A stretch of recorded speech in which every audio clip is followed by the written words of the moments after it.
अधिकतर मनुष्यों का अभ्यास होता है, यदि कोई व्यक्ति छोटा हो तो उस पर ध्यान न दे। आयु में, व्यापार में, समृद्धि में, पद में यदि कोई छोटा हो तो उसके पास जाने से कतराते हैं, उसका साथ देने से कतराते हैं। परंतु तनिक सोचिए, यदि चींटी के साथ मित्रता ना हो तो उसके साथ शत्रुता एक हाथी के लिए हानिकारक सिद्ध हो सकता है। पांव में पड़े तिनके को हम पांव से कुचल देते हैं, परंतु यदि उसी तिनके को हवा का सहारा मिल जाए तो आंखों में पड़कर बड़ा कष्टकारी सिद्ध हो सकता है। इसलिए यदि किसी के साथ मित्रता नहीं कर सकते तो उसके साथ शत्रुता भी ना साधें। सहस्त्र सैनिक, महारथी, अश्वरोही हमारी ओर से भी मारे गए। ये तो अवश्य उत्तम बनाने की बात है। उत्तम!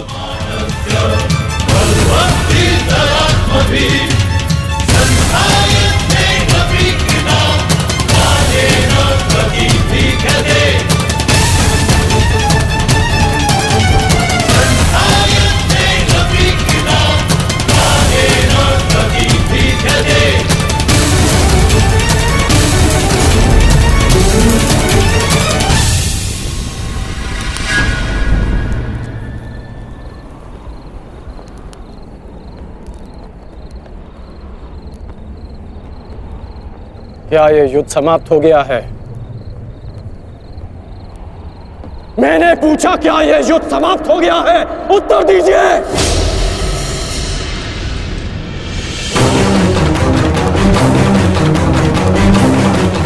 एक दिन युद्ध में पलड़ा क्या भारी हो गया।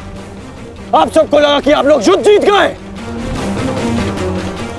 आज जितने भी सैनिक वीर गति को प्राप्त हुए हैं वो तुम्हारी विजय के लिए अपने प्राण खो बैठे।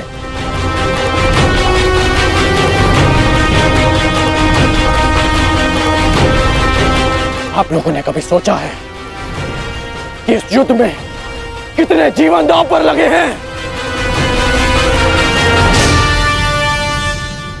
हर परिवार इस भय के साथ जी रहा है कि क्या उनके परिवार के सदस्य घर लौटेंगे भी या नहीं। और आप सब उत्सव मना रहे हैं। ये उत्सव मनाने का समय नहीं, रणनीति बनाने का समय है। इस युद्ध में जीतने का समय है। पांडव सामान्य योद्धा नहीं है। वो इस समय एक घायल सिंह की भांति हैं, जो कल युद्ध में अपना प्रतिशोध लेने के लिए तत्पर रहेंगे।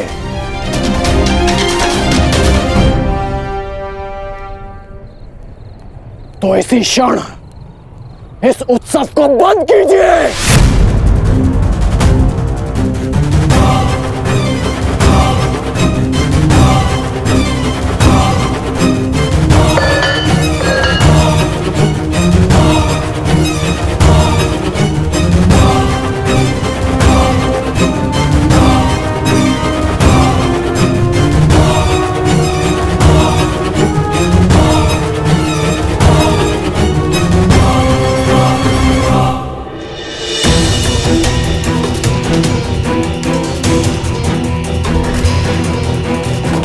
युद्ध भूमि का नियम है कि हर दिन के साथ हुई हानि को भुलाकर अगले दिन के विषय में सोचा जाए। अब समय आ गया है कि इस पर विचार किया जाए कि कल के युद्ध में हमारी रणनीति क्या होगी।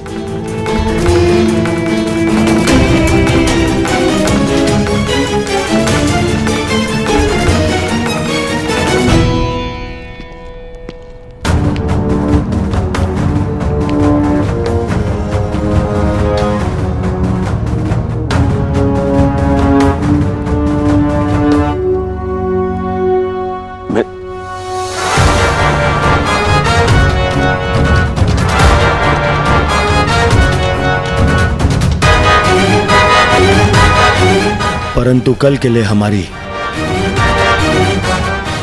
योजना क्या होगी?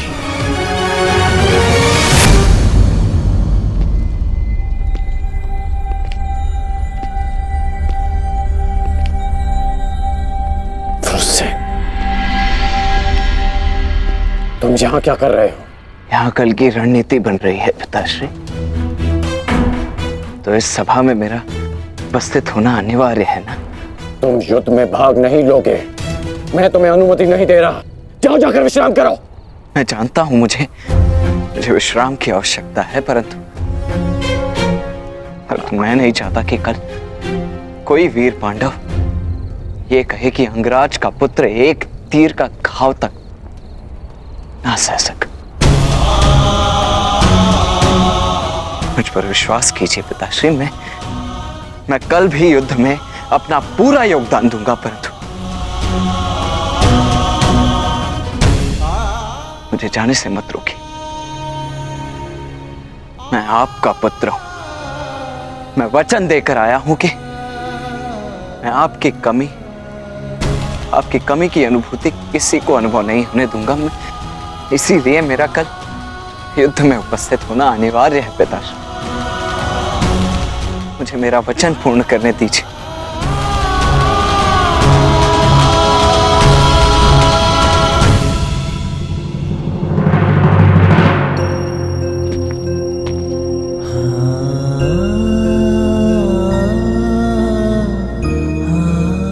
कल्याण हो तुम्हारा पुत्र। तुम युद्ध में भाग लोगे।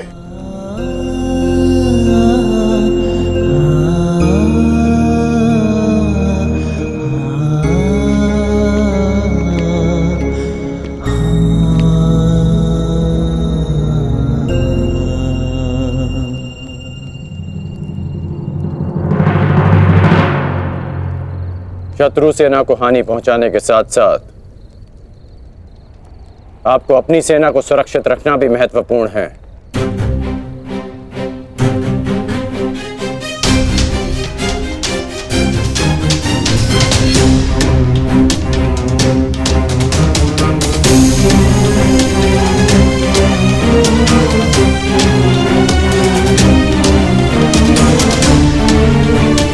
यदि युद्ध में शीघ्र विजय पानी है तो उसका एक ही मार्ग है,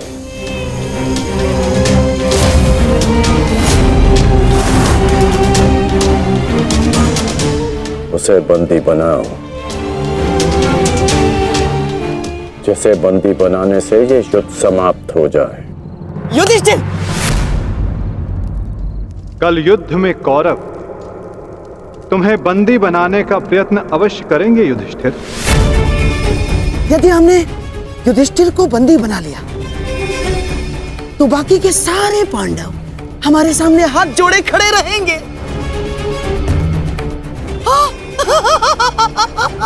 उत्तम! कल चाहे जो कुछ भी हो जाए, हम उस युधिष्ठिर को बंदी बनाकर रहेंगे। उसकी सुरक्षा की हर एक दीवार, हर एक व्यू तोड़ देंगे हम। तो इसका तोड़ क्या है माधव?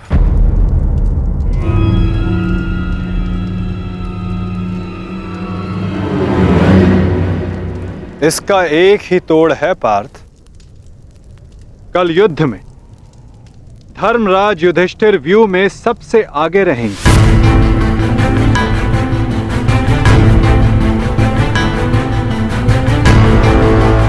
जब आप जानते हैं माधव कि ज्येष्ठ को बंदी बनाना ही इन कौरवों का लक्ष्य है, तो क्या हम ज्येष्ठ को सबसे आगे खड़ा करके उनका कार्य सरल नहीं कर रहे? क्या ये उचित है माधव? हाँ पार्थ, यही उचित है। इसीलिए मैं ऐसा कर रहा हूं।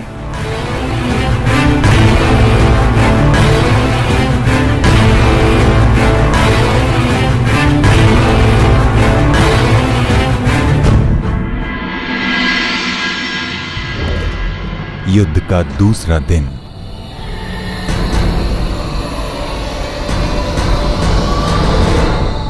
क्या युद्ध आरंभ का शंखनाद अब तक नहीं हुआ संजय?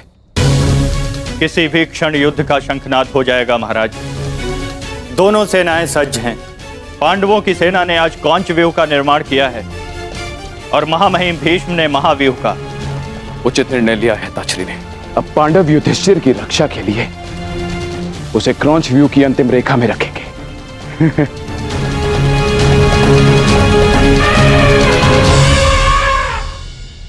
युद्ध भूमि में कुछ असामान्य घटित हुआ है महाराज, जिसका किसी को अनुमान नहीं था। जिस प्रकार से युवराज दुर्योधन आश्चर्यचकित हैं, ठीक उसी प्रकार से मैं भी आश्चर्यचकित हूं महाराज। किंतु ऐसा क्या हुआ है संजय? पांडवों ने राजकुमार युधिष्ठिर को सेना के अंतिम रेखा में न रखकर सेना के अग्रभाग में रखा है महाराज।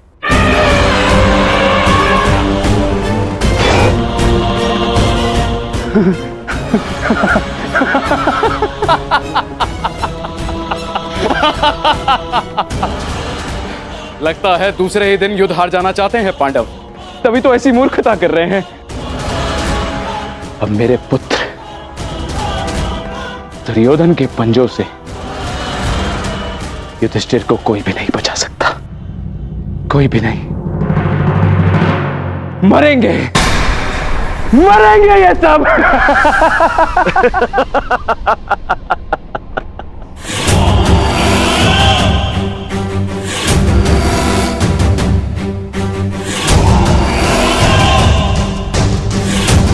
सुना था, आज देख भी लिया। विनाश काले विपरीत बुद्धि।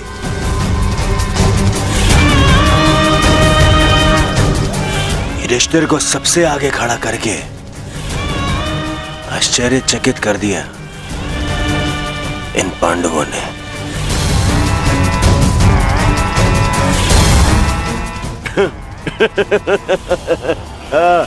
पितामह,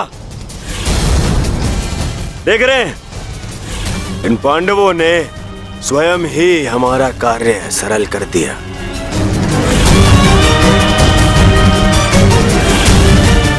युधिष्ठिर को आगे खड़ा करके।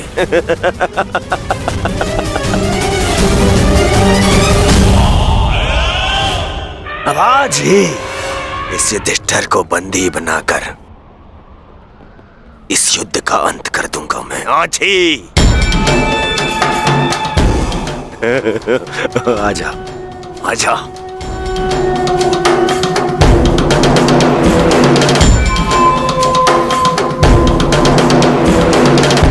कल अंगराज ने उत्सव मनाने से रोक दिया था, आज अवश्य मनाएंगे।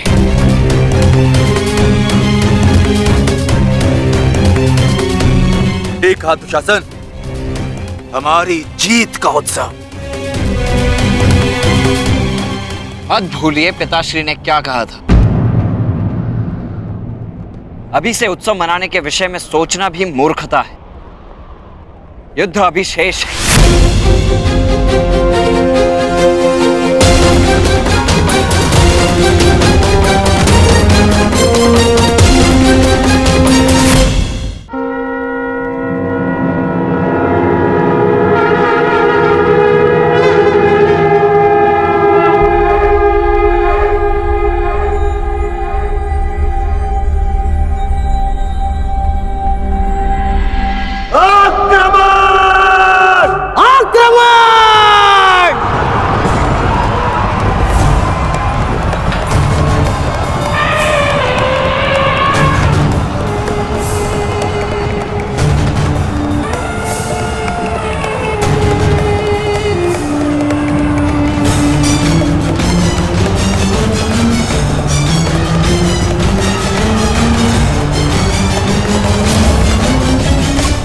पांडव आक्रमण क्यों नहीं कर रहे?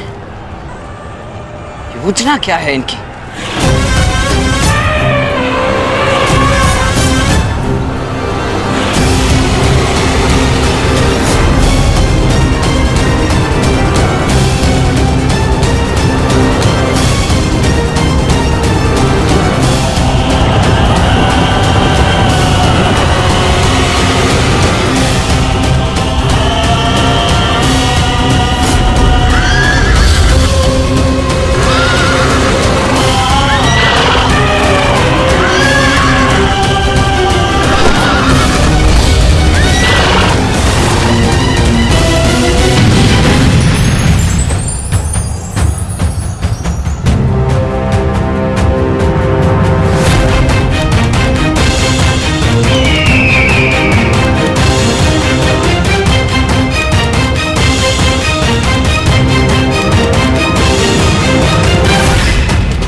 आकाशीय चिन्ह, वो भी उल्टी दिशा में।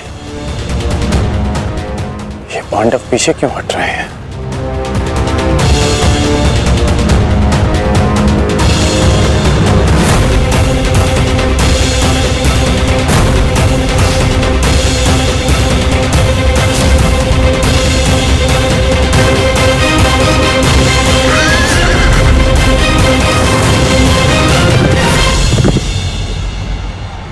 अरे वो तो पीछे हट रहे हैं।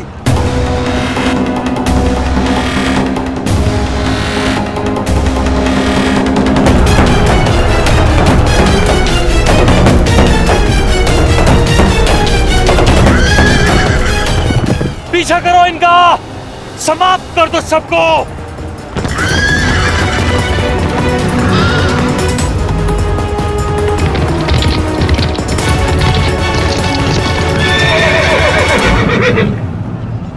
महामहिम, ये पांडुपुत्र करना क्या चाहते हैं? इस प्रकार पीछे लौट जाने के दो ही कारण हो सकते हैं। प्रथम, सेना के किसी प्रमुख की मृत्यु, या फिर पराजय का भय। और यदि युद्ध के आरंभ में ही सेना इस प्रकार पीछे लौट जाए तो उसका अर्थ है यह उनकी रणनीति है।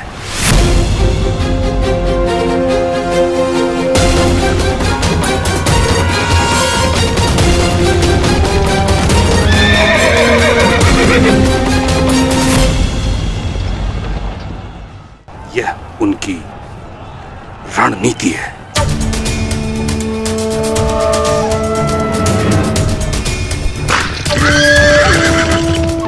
पर हमारे पास उन पांडवों से 5 अश्विनी सेना अधिक है। यदि ये कोई रणनीति भी है, तब भी हम अपनी सेना के बल से इन पांडवों को समर्पण करने के लिए विवश कर सकते हैं। पितामह, आप आगे बढ़िए और युधिष्ठिर को बंदी बनाइए। शीघ्रता मत करो दुर्योधन। सर्वप्रथम उनकी रणनीति को समझो, उसके पश्चात आगे बढ़ो।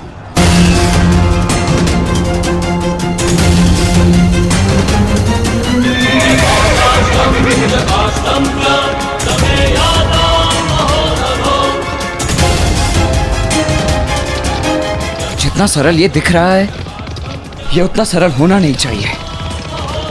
कुछ तो गड़बड़ है।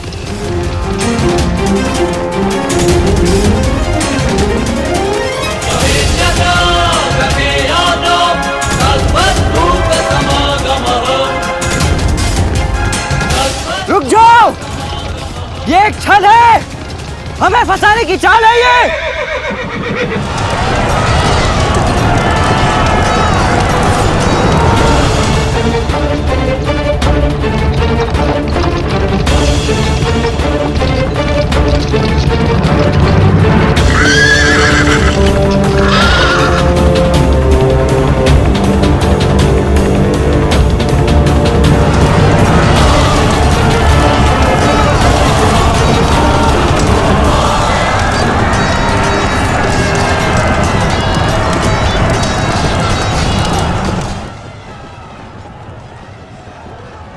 दुशासन और अश्वत्थामा अपनी सेना को लेकर कौरव सेना से अलग हो गए हैं महाराज।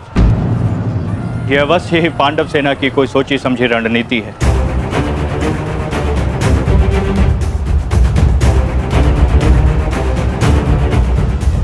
आत्मसमर्पण कर दो युधिष्ठिर। हो सकता है ज्येष्ठ तुम्हें जीवन दान दे दे।